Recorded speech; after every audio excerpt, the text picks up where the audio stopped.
კი ეს ძალიან მწვავე თემა არის და მწვავე თემა არის, იმიტომ რომ მთავარი რაც ჩვენ ხალხს უნდა შევთავაზოთ, მე ვფიქრობ შემდეგ წელს, ეს არის სისტემური სიახლე და დაპირება იმისა, რომ ყველაფერი ისე აღარ იქნება, როგორც იყო აქამდე. ანუ ამ შემთხვევაში ერთპიროვნული, დამალული გარიგება და საქართველოს ბუნებრივი რესურსების აი ასე განკარგვა, როგორც რაჭის-ტყეები განიკარგა, ეს აღარ იქნება და მორჩება. ეს არის მნიშვნელოვანი. მთლიანად ამ საქმესა, რა თქმა უნდა, ძალიან ბევრი კითხვის ნიშნები აქვს და მე მექნებოდა ძალიან დიდი სურვილი, რომ ეყოთ ვაჟკაცობა მისი პარტიის წევრებს და პირდაპირ ეპასუხათ ამ კითხვებისთვის, ეპასუხათ კითხვებისთვის ნამახვანთან დაკავშირებით, ნამახვანის ხელშეკრულებასაც გიორგი გახარიას ხელმოწერა ჰქონდა. ეს უკვე ერთად საქართველოს ტერიტორიის ძალიან დიდი ნაწილია, რომლის შესანარჩუნებლადაც ქართულ ხალხს საჭირდა ბრძოლა. ჩვენთვის აქ ამოსავალი რა არის? მოურჩეთ ქართული რესურსების, ხალხის კუთვნილი რესურსების, იმ რესურსებისაც, საიდანაც შემოსავალი უნდა მოგდიოდეს თქვენ, მე და ჩვენ შვილებს. აი ამ რესურსების ასე განკარგვა რითი, რომ ბატონი ბიძინას მეგობარი იყო ეს კაცი, მივეცით მას მიწები, ეხლა როგორც ჭორი არის, იჩხუბეს და ამას ჩამოართვევენ ამ ლიცენზიას და სინამდვილეში კითხვა არის ესეთი, რას აკეთებს სახელმწიფო იმისთვის, რომ ქართველი ხალხი სარგებლობდეს საკუთარი ბუნებრივი რესურსებიდან. ანა, ეს გავიგე, მაგრამ გახარიას ბრალეულობა სად გამოიკვეთა მეთქი? ანუ ამ შემთხვევაში, იმიტომ რომ კიდევ ერთხელ ვაზუსტებ, იქ არის საუბარი სამონადირეო მეურნეობის შექმნაზე. და გახარიას ხო არ გადაუცია ხიდაშელისთვის, იმიტომ რომ იქ ხიდაშელზე არ არის საუბარი. მე შეიძლება არა ვარ გახარიას საუკეთესო დამცველი, იმიტომ რომ ვთვლი რომ მას ძალიან ბევრი ისეთი პრობლემური საკითხი აქვს, რაზეც პასუხი გასაცემი აქვს და აუცილებლად უნდა გასცეს, მაგრამ ეხლა ამ შემთხვევაში ობიექტურობა მოითხოვს. აუხსნია, უპრობლემოდ აუხსნია. ეხლა ვახსენე მე პოლიტიკური მნიშვნელობა ამ საკითხის. მთელი დოკუმენტაცია, ანუ მანამ სანამ პრემიერამდე რაღაცა პროცესი მივა, ჩვენ გამოდეთ ეხლა განკარგულება, რომელიც არის პრემიერის გადაწყვეტილება, ეს არის სამართლებრივი აქტი, რიცაც ეს გადაცემა ამ ექსკლუზიური ლიცენზიის, ეს არის მნიშვნელოვანი.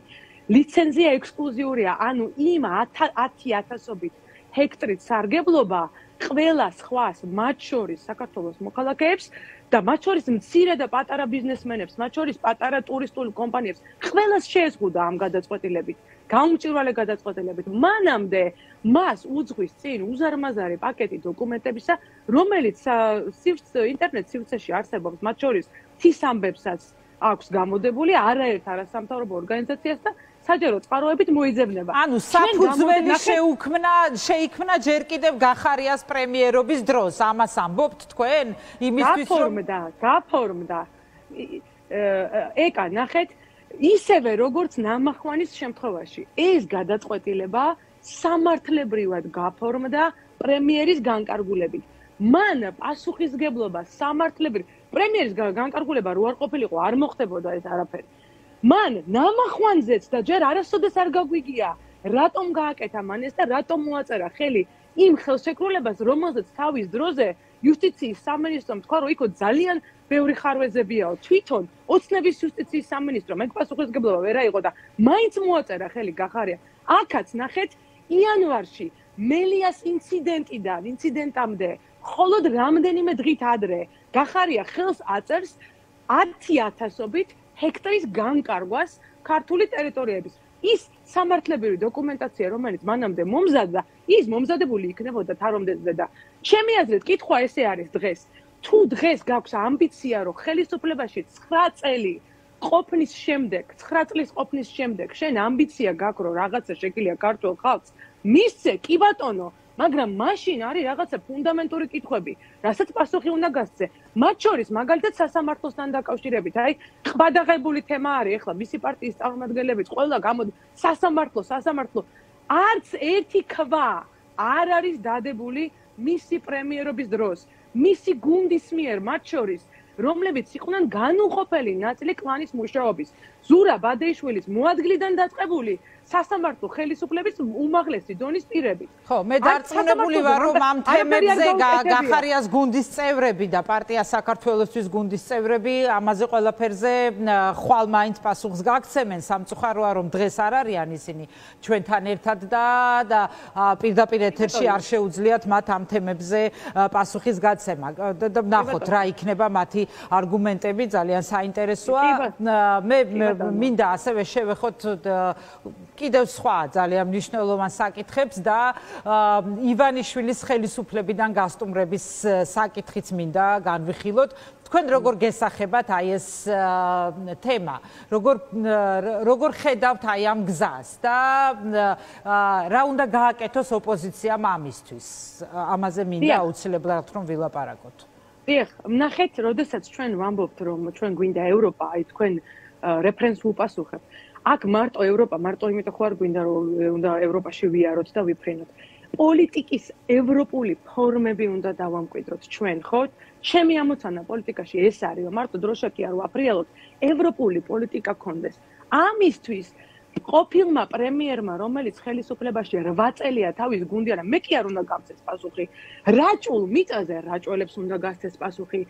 ნამახვან ხესთან დაკავშირებით იმერლებს უნდა გასცეს პასუხი. ანუ საქართველოს მოსახლეობას უნდა იღოს პასუხები. ეს ნორმატივია მე ევროპულ პოლიტიკა და ამის მაგთემაზე დღეს გახარია მისაუბრა და დღეს გავრცელდა მისი პრესცენტრის მიერ განცხადებები, სადაც ამბობს, რომ ნაცებმაც და ოცნების მართველებმაცო და მართველობა ზოგადად ისტორიას უნდა ჩაბარდესო და ისინი არ უნდა გაქრნენო საკუთარ ქმედებებზე, პასუხისმგებლობა უნდა აიღონო. ნიშნავს ალბათ ეს იმასაც, რომ მასაც, როგორც აი ამ სისტემის ნაწილს თავის დროზე გარკვეულ საკითხებზე პასუხისმგებლობის აღება მოუწევს.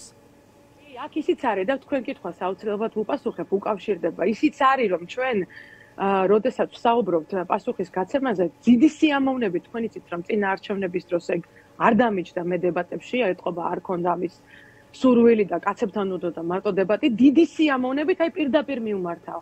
მას მე მგონი მაქვს ამის უფლება, ჩემი იქიდან მაინც გამომდინარე, რომ ნაციონალური მოძრაობის დროს, როდესაც მართლა საჭირო იყო ნაციონალური მოძრაობის კრიტიკა, არც ერთი ამ შემადგენლობიდან, მათ შორის ბატონი გახარიას ჩათვლით, ჩვენ ფრონტზე არ გვინახავს. ისინი ფანტასტიკურად იყვნენ მოკალატებული სისტემის შიგნით. თუნდაც ნაციონალურ მოძრაობაზე ვიკამათოთ. ღია ეთერში დებატში ხო უნდა გახსნათ თქვენ პოლიტიკური სეზონი და ბიზნეს ხო უნდა ვაჯობოთ და როგორ უნდა ვაჯობოთ? ეკა თქვენ კითხვას პასუხობ, თუ ჩვენ არ ვაჩვენეთ ქართულ ხალხს, რომ აქეთა მხარეს უფრო საქმიანი, უფრო პასუხისგებლიანი, უფრო კომპეტენტური ხალხი ვარ და უფრო თანმიმდევრული. ამიტომ მე აი ხსნიკარს სიამოვნებით ვიწვევ დებატებში. გახარიას თუ ვინ იქნება მათი აი ამ პოლიტიკური შემადგენლობის საპარლამენტო, არასაპარლამენტო პარტიების, თვითმმართველობის პარტიების ლიდერებს და თქვენს მოგცემთ საშუალებას ხალხს აჩვენოთ ვინ ვართ ჩვენ. მე არა მაქვს პრობლემა არავისთან გამათის ლიდერი იქნება თუ არა ლიდერი, მაგრამ როგორც ჩანს ვიღაცებს ამის შიში და კომპლექსი აქვს. როგორ უნდა დავამარცხოთ ბიძინა. ჩემი აზრით და ამას ვამბობ მე ძალიან დიდი ხანია, ნაციონალურ მოძრაობასთან ერთი ბლოკის შეკრა იქნებოდა შეცდომა, ადრეც იყო შეცდომა, ამიტომ მე დიდუბეჭუღურეთში გავედი დამოუკიდებლად მოგეხსენებოდა მთელი ფრონტი აქეთ გაერთიანდა და ჩემნაირი ხმები აიღო, მთლიანად მთელი ნაციონალური მოძრაობა თავის პარტიებიანად ამიპირისპირდა მაშინ, მაგრამ ეს არ იყო პრობლემა, იმიტომ რომ მე პირველი ვიყავი ჩემს გუნდთან ერთად, რომ მას თქვი რომ უნდა ქონოდა გამბედაობა და ახალი ფრონტი, ახალი ალტერნატივა, პროგრესული ალტერნატივა უნდა გაგვეხსნა აქეთ. გიორგი გახარიას ამ აი ახალ ალტერნატიულ ცენტრზე საუბრობს და თქვენ მასთან ერთადაც ვერ ხედავთ სავარაუდოდ თავს. ანუ თქვენ ფიქრობთ, რომ ოპოზიციამ რაღაც ახალი ალტერნატივა გარდა ნაციონალური მოძრაობისა და მას ემიჯნებით და ასევე ქართულ ოცნებას უნდა შექმნას. ვისთან ერთად ხედავთ მაშინ თქვენს თავს, ანა? ეკა, თქვენ ხომ იცით, რომ ჩვენს ოპოზიციას ახასიათებს ჯერ ესეთი საკუთარი თავის გამოცხადება პრემიერებად, მერე ამის გაუფასტურება, მერე საკუთარი თავის გამოცხადება რაღაც ცენტრებად, ამის გაუფასტურება, მე რამდენჯერ, მერე ერთწლიანი საუბარი იმაზე, ვინ შევა პარლამენტში და მერე საერთოდ ბოიკოტირება და მე რამდენად უნდა გაუცროოთ ჩვენი იმედი ჩვენ ამომრჩევლებს. აი, იმითი რომ აბსოლუტური დევალვაცია მოახდინოთ ამ ტერმინების. საკუთარი თავი ეხლა აცხადებენ ვიღაცები, ცენტრი ვარ, ცენტრი კი არა ხარ, ცენტრად გაცხადებს ის ხალხი, რომელიც შენში ხედავს ძალას. თუ რაღაცა კავშირში მე პარტნიორულ ურთიერთობას სხვათა შორის ძალიან კარგი საქმიანი პარტნიორული ურთიერთობა გვაქვს საკითხობრივად ძალიან ბევრ პარტიასთან, ამას არ გამოვრიცხავ, ეს საჭიროც არის, მაგრამ როდესაც ადამიანები დაინახავენ რაღაცა ერთობას, რაღაცა ქსელს, რაღაცა რაღაცა პარტიას აქვს შესაბამისი ძალაუფლება და პერსპექტივა, თვითონ გამოგაცხადებენ ცენტრად და რაც უფრო ცენტრს დაირქმევ მანამდე საკუთარ თავს, მით უფრო გაუფასურებ საკუთარ თავს და იმედს გაუსწრებ ქართულ ამომრჩევლას, რომელსაც პოლიტიკოსებისგან ეს კიდევ ერთხელ არ ჭირდება. ანუ გაერთიანებებზე საუბარი ადრე არის უბრალოდ ამის თქმა. გასაგებია. ანა, უნდა დაიწყოს თუ არა, როგორ ფიქრობ, გამოძიება შაბათის ეთერში გასულ ინფორმაციაზე, რომლის მიხედვითაც ამერიკის შეერთებულმა შტატებმა ივანიშვილის ოფშორების მმართველი კომპანია სახელად ლედრა დაასანქცირა და ამ კომპანიას სანქციები რუსეთთან კავშირების გამო დაუწესდა და ფიქრობ თუ არა, რომ ეს შეიძლება იყოს წინაპირობაც ივანიშვილის დასანქცირებისა. აი ამის წინაპირობას ხედავთ თუ არა?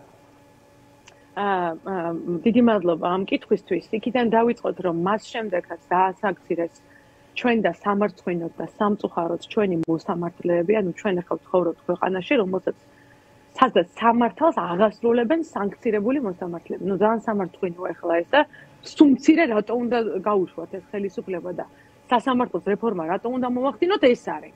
ყველა ქართველისთვის სამარცხვინოა ეს.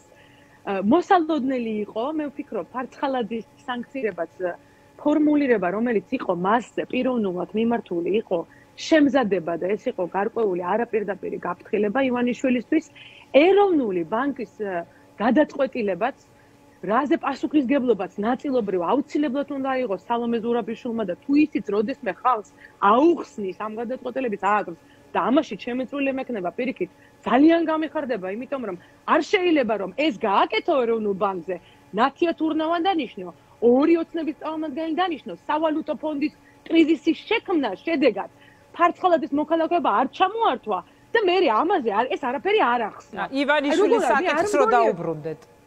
დიახ, ანუ მე ვფიქრობ, თუ ჩვენ შევხედავთ რა სხვა ქვეყნებში როგორ განახორციელა ამერიკის შეერთებულმა შტატებმა მსგავსი პროცესი, თანმიმდევრულად ერთი ჯგუფი, მეორე ჯგუფი, მე პოლიტიკოსთა ჯგუფი, ჩვენ უნდა ველოდეთ და ეს რა თქმა უნდა ჩვენი ქვეყნისთვის სახარბიელო და სასიხარულო არ არის, უბრალოდ რეალობაა, რომელზეც თავად ბიძინა ივანიშვილი აგებს პასუხს, ჩვენ უნდა ველოდეთ პოლიტიკური სპექტრის დასანქცირებას და ბიძინა ივანიშვილის დასანქცირებას. ეს არის ის ტენდენცია, რომელიც გლობალურად ჩანს.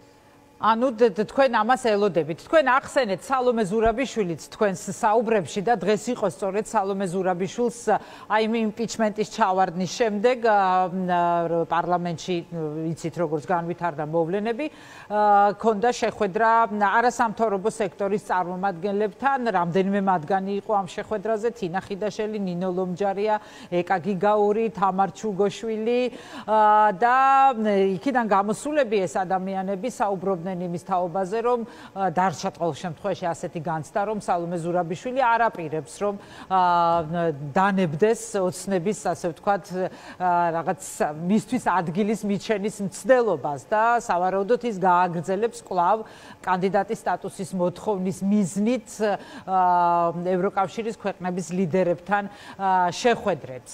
თქვენ ზოგადად ამ საკითხს როგორ უყურებთ და თვლით თუ არა, რომ სალომე ზურაბიშვილი არის დამოუკიდებელი მოთამაშე, თუ ეს ყველაფერი რეალურად წამოწყებული იყო ასეთი ვერსია, ყოველ შემთხვევაში წამოწყებული იყო ივანიშვილის მხრიდან იმისთვის, რომ რაღაც ახალი ალტერნატიული ასევე დასაყრდენი შეექმნა მას დასავლეთთან ურთიერთობისთვის და ოპოზიციის რაღაც ახალ ფრთად ჩამოაყალიბოს მისივე ფრთის ქვეშ ივანიშვილმა. მე მქონდა ძალიან დიდი სკეპტიციზმი ამ იმპიჩმენტის პროცესთან დაკავშირებით და არ მგონია, რა თქმა უნდა, არ მგონია, რომ ეს სიამოვნოა და აგერ ეხლა ვიყავი ვიზიტით რამდენიმე ქვეყანაში, ევროპაში და იქ როდესაც კითხვა სვავენ რა ხდება ამასთან მიმართებაში. ეხლა ჩვენ ახლა იმ ეტაპზე არ ვართ, რომ ახალი კითხვები გვჭირდება ევროპიდან. ჩვენ გვჭირდება იქიდან ქათინაურები იმ რეფორმებთან დაკავშირებით, რასაც ვატარებთ და აქ ნულიანი გვაქვს. ეს რა თქმა უნდა ხელს არ ეხმარება ჩვენს ევროპულ მისწრაფებებს. თუმცა რა ფორმითაც ეს გაჟღერდა 3 ივლისს მე რა თქმა უნდა აი ამასთან ძალიან სერიოზული კითხვები მაქვს 3 ივლისს გაიგო საქართველოს პრეზიდენტმა რომ მას არ აძლევენ უფლებას რომ წავიდეს აი ამ ვოიაჟებში და ამის შესახებ ინფორმაცია გაავრცელა 31 ივლისს ანუ დაახლოებით 1 თვის შემდეგ მე ეს კითხვა მაქვს რატომ ხო ისმის პირველი კითხვა ამის შემდეგ რა პროცესია და რა ეტაპია ამ დროს საქართველოში ხო? არის ყველაზე მწვავე საკითხი ეს არის შოვის ტრაგედია და მასობრივი ძალიან პოპულარული და სერიოზული წნეხი იმაზე რომ შეიქმნას საგამოძიებო კომისია, იმიტომ რომ გამოძიება არ მიმდინარეობს. და რა რისით გვაქსურთ ამით ვერ აი იმის მოხდა რომ აი იმ პროცესით რომელსაც შედეგი არ მოყვებოდა მე პირველივე დღეს სექტემბრის დასაწყისში რომ ამ პროცესი არ მოყვება თვითონ ყობახიძე ამბობს რომ შედის თამაში რომელსაც არ აქვს მისთვის პოლიტიკური შედეგი ანუ რა ხდება და იმავე დღეს ჯერ ერთი ჩაიკარგა და დასამარდა შოვის საგამოძიებო კომისიის საკითხი ანუ ეს იყო საკითხების გადაფარვისთვის შემოგდებული თემა ამ ვერსიას ემხრობით თქვენ სასახად და რა თქმა უნდა ის დღე არ დაგვავისდეს როდესაც იმიტომ რომ ყველა ვიყავით კონცენტრირებული იმპიჩმენტზე მიიღეს მედიის ესეთი მოსათოკი ნორმა, რომელიც ეს სწრაფად სამი მოსმენით მიიღეს იმავე დღეს. ეს არის ზიანი, რომელიც ამ პროცესმა ჩვენ ქვეყანას მიაყენა და ბოდიში რაც შეეხება ვინმეს თამაშობს თუ არა, მე ვფიქრობ ამ დროს მნიშვნელოვანი არის რომ მის საქმეზე ვისაუბროთ, მის მხრიდან გადადგმულ ნაბიჯების მხრივ განსაზღვროთ ის ოცნების თამაშს თამაშობს თუ არა ეს აქ თავი. მადლობა.